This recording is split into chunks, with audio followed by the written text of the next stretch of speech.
बड़ी खबर यह है कि अभी जानकारी के मुताबिक एक जूनियर कमीशन्ड ऑफिसर और 4 जवान शहीद हुए हैं। यह एनकाउंटर अब भी जारी है। इलाके को सुरक्षा बलों ने घेरा। इनपुट्स थे आतंकियों की मौजूदगी के, जिसके बाद सुरक्षा बल पहुंचे और सूरनकोट के जंगलों में यह एनकाउंटर अब भी जारी है। जंगलों में सेना ने अभी 5 आतंकियों को घेरा हुआ है। ये बहुत बड़ी खबर, आतंकियों की मौजूदगी, और इसी इनपुट के बाद सुरक्षा बल यहां पर पहुंचे थे। 5 आतंकियों की मौजूदगी, जिन्हें घेर रखा है सुरक्षा बलों ने।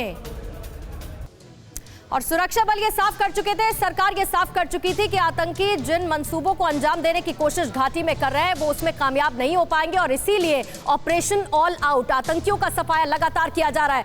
अभी तक की क्या तस्वीर देखने को मिली है, बिग वॉल ग्राफिक के जरिए आपको बता देती हूं। आतंकियों को एक एक कर साफ किया जा रहा है, यानी कि उन्हें मौत के घाट उतारा जा रहा है। और अगर आप नंबर्स पर नजर डालेंगे तो घाटी में इस साल 90 से ज्यादा आतंकियों को ढेर किया जा चुका है। ऑपरेशन ऑल आउट लगातार चल रहा है और खासतौर से आतंकियों की मौजूदगी के इनपुट्स लगातार मिल रहे हैं। कश्मीर घाटी में अगर आप अब भी समझ पाएंगे तो 200 से 250 आतंकी एक्टिव बताए जा रहे हैं, और हाइब्रिड टेररिस्ट जिसका जिक्र हम लगातार कर रहे हैं, ऐसे भी आतंकी मौजूद हैं जो फाइनेंशियली या फिर इंफॉर्मेशन के आधार पर वो लोग लगातार मदद आतंकियों की कर रहे हैं, उन्हें जानकारी साझा करते हैं, जिसके बाद आतंकी अपने मंसूबों को कामयाब करने की कोशिश करते हैं।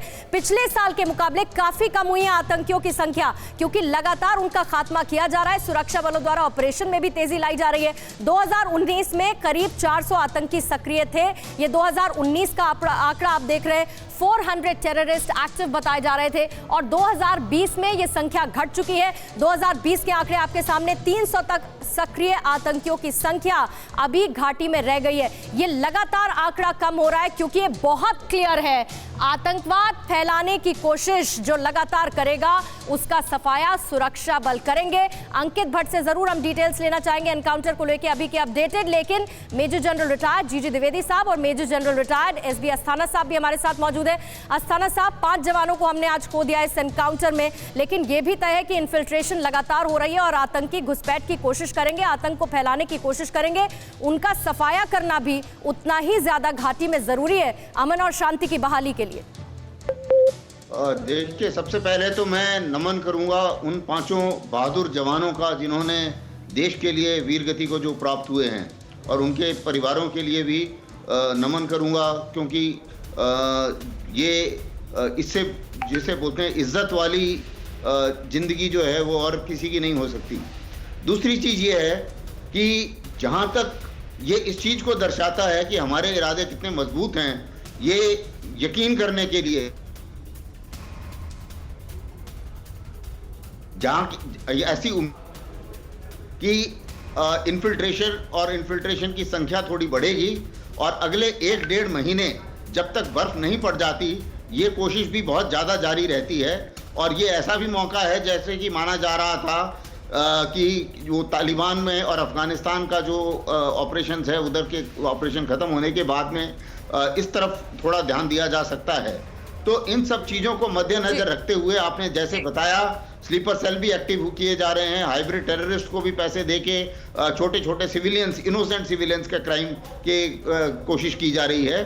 तो इन सब को रोकने के लिए सबसे पहले तो जो गेट है और जो लाइन ऑफ कंट्रोल का एरिया है, वो एक ऐसा एरिया होता है कि उस पूरे एरिया में जितने जंगल हैं और जितनी पहाड़ियां हैं, दर्रे हैं, वहाँ एम्बुशेस के चांसेस काफ़ी होते हैं। और कई बार ऐसा भी होता है कि टेररिस्ट लकी हो जाते हैं, जैसे कि अभी हुआ, लेकिन हमेशा वो लकी नहीं रहते हैं, क्योंकि जब किस किस्म की धरपकड़ तेजी से। ठीक है, जीजी द्विवेदी साहब भी हमारे साथ जुड़े हुए हैं। सर, जरा समझाइए कि देखिए, पाकिस्तान की ओर से बार बार आतंकियों की घुसपैठ कराई जा रही है, घाटी में अशांति फैलाने के लिए सब कुछ हो रहा है, बहुत बड़ी प्लानिंग है। हाइब्रिड टेररिस्ट, आज ही हमने एक खबर दिखाई जिसमें 700 ऐसे लोगों को पुलिस ने, सेना ने हिरासत में लिया, जिनसे पूछताछ चल रही है, जिनके ऊपर आरोप है कि कहीं ना किसी न किसी तरीके से इंफॉर्मेशन आतंकियों तक वो पहुंचाते थे। और उसके बाद आज ये बड़ी खबर हमारे सामने आई, 5 जवानों को हमने खो दिया।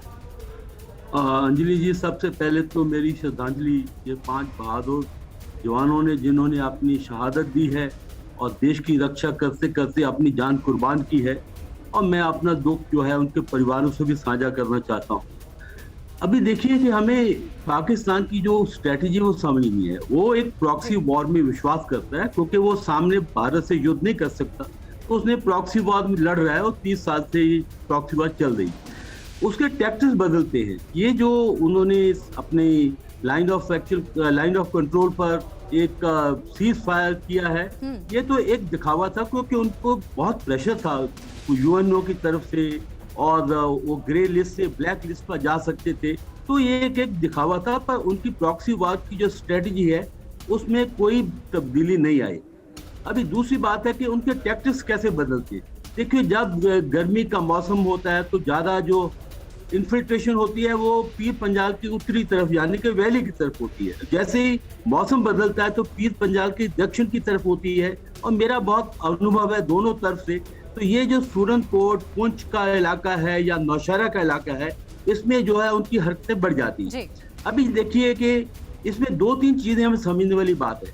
देखो, फौज जो होती है उसका पूरी कोशिश होती है कि किसी न किसी तरह हम इन्फिल्ट्रेशन को रोकें और जो अंदर आ गए उनका सफाया किया जाए।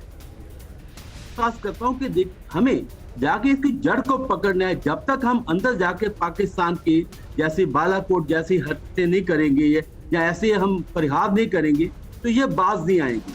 फिक्र आपकी, सोमवार से शुक्रवार रात 9 बजे सिर्फ TV9 भारतवर्ष पर।